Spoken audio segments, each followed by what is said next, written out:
आज के दिन सबको विदित है कि आज अच्छा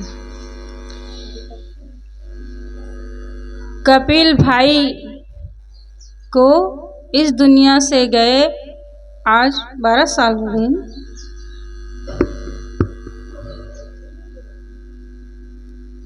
12 साल हो गए, तो उसी के नाम से इस कार्यक्रम को हर साल मनाते हैं। आए हैं तो जाना ही पड़ता है इस संसार ले, कभी न कभी तो छोड़ करके सबको जाना ही पड़ता है। यह शरीर रूपी पिंजड़ा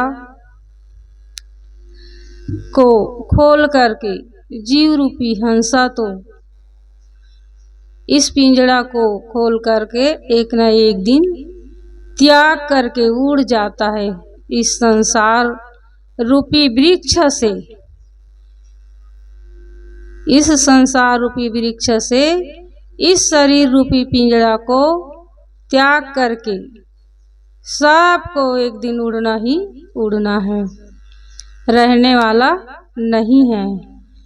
जो कोई भी इस शरीर को धारण करके आते हैं वह तो अपने अपने ही समय में जैसे जैसे कर्म कमाई किए रहते हैं उसी के अनुसार सबको धीरे धीरे यहाँ से विदा होना ही पड़ता है। तो सद्गुरु कबीर साहेब ने इस भजन में कहे हैं कि आए हैं सो जाना है, और यह पिंजड़ा शरीर रूपी पिंजड़ा को त्याग करके इस दुनिया से तो जाना ही पड़ता है, रहने वाला नहीं है। कहते हैं कितनों माँ बाप प्यारा हो, लेकिन जब जाने का समय आ जाता है तो कितनों मोह बंधन में बंधे रहते हैं, तो पर भी यह बांध करके नहीं रख सकते हैं। तो इसी में एक दृष्टांत है। एक ऊंट का व्यापारी व्यापार करने बाजार बेचने अपने ऊंट को ले जा रहे थे। जाते जाते शाम हो जाता है और बीच में रुकने का अवसर मिल जाता है।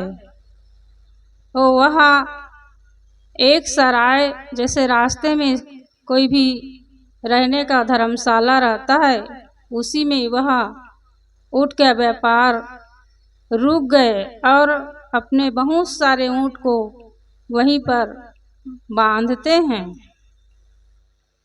और सब ऊंट को बांधने लगे और फिर बंध गए ऊंट, और एक ऊंट बंधने से बच गए। तो वह सोचता है मैं इस ऊंट को किससे बांधूं। तो वह जो सराय का मालिक रहता है उसके पास जाता है और कहता है कि एक ऊंट बंधने से बच गया है, इसके लिए कोई रस्सी जंजीर कुछ भी हो दे दो। वह मालिक कहता है कि मेरे पास तो अब कुछ नहीं है, उसको अदृश्य रूपी रस्सी से बांध दो वहीं पर। तो कैसे बांधूं, ऐसा करके ऊंट वाले ने कहता है और वो मालिक बताता है, और उसके जैसे दूसरे ऊंट को रस्सी में बांधे हो उसी प्रकार के उस ऊंट के गले में अपने हाथ को फेर दो और वह ऊंट समझ जाएगा कि मैं भी इसमें बंध गया। और वैसा ही हुआ। उस ऊँट ने समझ लिया कि मैं बंध गया। और जब 4 पहर रात बीत गए और सुबह होने लगे तो फिर वह ऊँट वाले ने सब ऊँट के रस्सी को खोल दिए और जो बिना रस्सी के बंधे थे वह वहीं पर बैठे रहे और सब ऊँट अपने रास्ते चले गए। तो फिर वह उस ऊँट को धकेला, डंडा से मारा, लेकिन वह बंधे हों ऐसा समझ करके वो नहीं उठा। तो फिर सराय मालिक से जा कर के वह पूछता है कि यह ऊँट नहीं उठ रहा है। तो वो कहता है जैसे आपने उसको बिना रस्सी के बांधने का प्रयास किए थे उसी प्रकार इसको खोलने का भी प्रयास करो, तभी वह उठ करके चलेगा।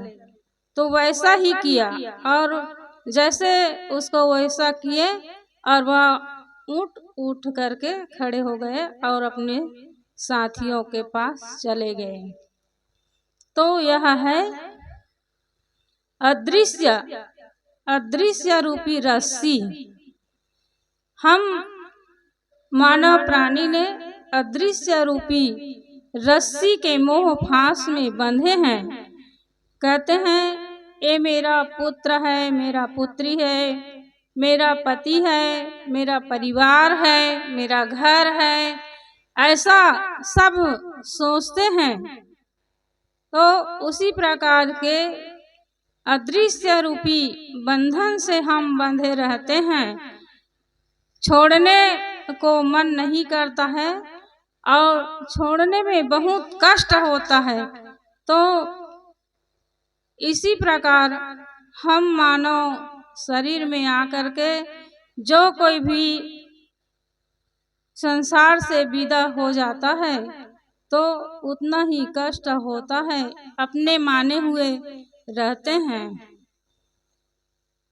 तो सबको दुख तो होता है, किसी प्रकार से अपने मोह में जकड़े रहते हैं, तो इतना तो होता ही है।